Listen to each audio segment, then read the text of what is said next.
আজকে আমাদের অতিথি মানবাধিকার আন্দোলনের দীর্ঘদিনের মুখ কর্মী। প্রথম আমাদের প্রশ্ন, এসআইআরটা কি, তাদের অবস্থা এখন কি, তারা কি নাগরিক নয়? এসআইআর করে কাউকে যদি ভোটার লিস্ট থেকে বাদ দিয়ে দেওয়া হয় তাহলে সে মানুষটা কি, তাদের কি দেশ ছেড়ে চলে যেতে হবে? উত্তর অনিশ্চিত। সর্বভারতীয় স্তরে, রাজ্য স্তরে এসআইআর হবে না। আপনি দাবি করছেন হয়েছে এসআইআর, আর আপনি তলায় তারপরে উত্তরে লিখছেন ইন্টেন্সিভ রিভিশন, পরীক্ষক ছাত্রকে তো 0 দিয়ে দেবে। আমি ভারতীয় নাগরিক কি নাগরিক নয়, যে অভিযোগ করেছে তাকে প্রমাণ করতে হবে আমি ভারতীয় অভিযোগ। এরমভাবে তুড়ি মেরে আমার নাম বাদ দেওয়া যাবে না।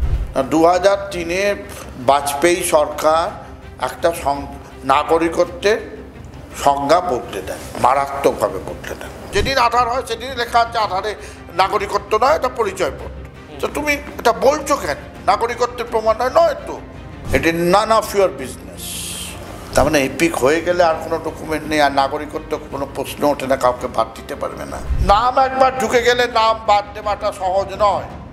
স্যাংসিটি of the electoral roll is prime important, সবচেয়ে গুরুত্বপূর্ণ স্যাংসিটি। এখানে একটা পদ্ধতির মাধ্যমে এসছে যে নির্বাচন কমিশনকে নির্বাচন করবে প্রধানমন্ত্রী, বিরোধী দলনেতা এবং দেশের প্রধান বিচারপতি। 2023 সালের ডিসেম্বর মাসে মোদী সরকার নিয়োগের আইন এনে বলল দেশের প্রধান বিচারপতি করতে পারবেন না, প্রধানমন্ত্রী করবেন, বিরোধী দলনেতা করবে ও ক্যাবিনেটের একজন মন্ত্রী।